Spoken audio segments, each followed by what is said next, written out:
if you build it, they will come might work in the field of dreams, but it certainly doesn't work with the federal government. I've got an update to bring you about our investigation into the usage of the federal government's electric car charging stations.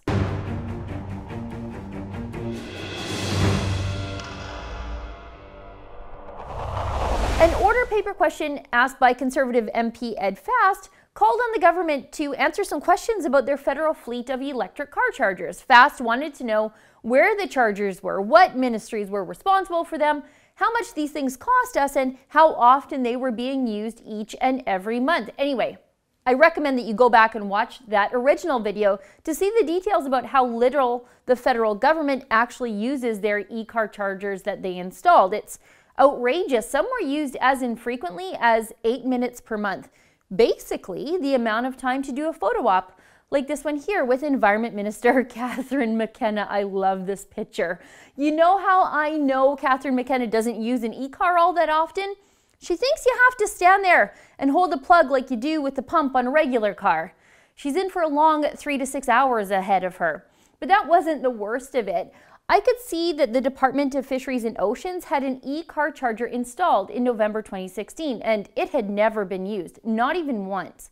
And they weren't even the worst offending ministry. The Environment and Climate Change Ministry had 2 e-car chargers installed at exactly the same time, November 2016. Neither one of those e-car charging stations had ever been used. So I wanted some answers. I fired off a couple emails last week to the media relations team at both of those ministries. I told you at the time if I heard back from the DFO and the Environment Ministry about why their expensive car chargers are just collecting dust, that I would let you know. Well, I did hear back, sort of. In my emails, I, of course, identified myself as a reporter with The Rebel, and I told them I was working on a story about their responses to the order paper question. I provided the text of the order paper question so they knew exactly what I was asking about. I asked the DFO, and I'll quote myself here, according to the DFO answer, there is one charging station located at the BioVulcan building installed November 2016. According to the DFO response, it has never been used. What is the reason for this? I'd like to include the department's response in my story. To my surprise, I heard back nearly immediately from the DFO. You're going to love this. I know I do. They replied, "Hi Sheila, in regards to your question, the charging station is not in use at this time because the Maritimes region does not yet have an electric vehicle in its fleet." Amazing. The federal government built the DFO an e-car charging station for a car they didn't have 16 months ago, and then they didn't get a car, and they still don't have a car. Credit where it's due, though. At least I got the info out of the DFO. I can't say the same for the Environment and Climate Change Ministry. I asked the Environment Ministry about their 2 unused car chargers, and I even gave the exact locations of both of them. I asked, why were these 2 EV charging stations installed but not used? I'd like to include the ministry's response in my story. The ministry let me know they received my inquiry. They replied, "Thank you for contacting Environment and Climate Change Canada. We have received your request and are looking into it. A spokesperson on our team will follow up with you when possible." And then they asked me when I would be publishing my story, which is, of course, none of the government's damn business.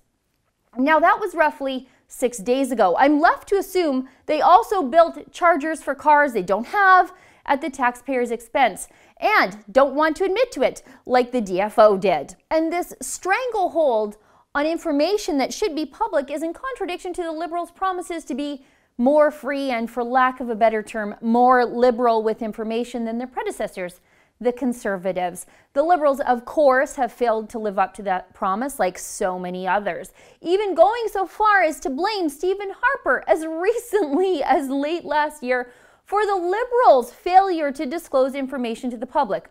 Right. That pesky Stephen Harper is the reason the Environment and Climate Change Ministry can't send me a single solitary email to explain why they installed car chargers they never once used. Is there nothing that Stephen Harper can't do? In fact, Last week, the very same week, I went looking for a simple explanation about e-car chargers.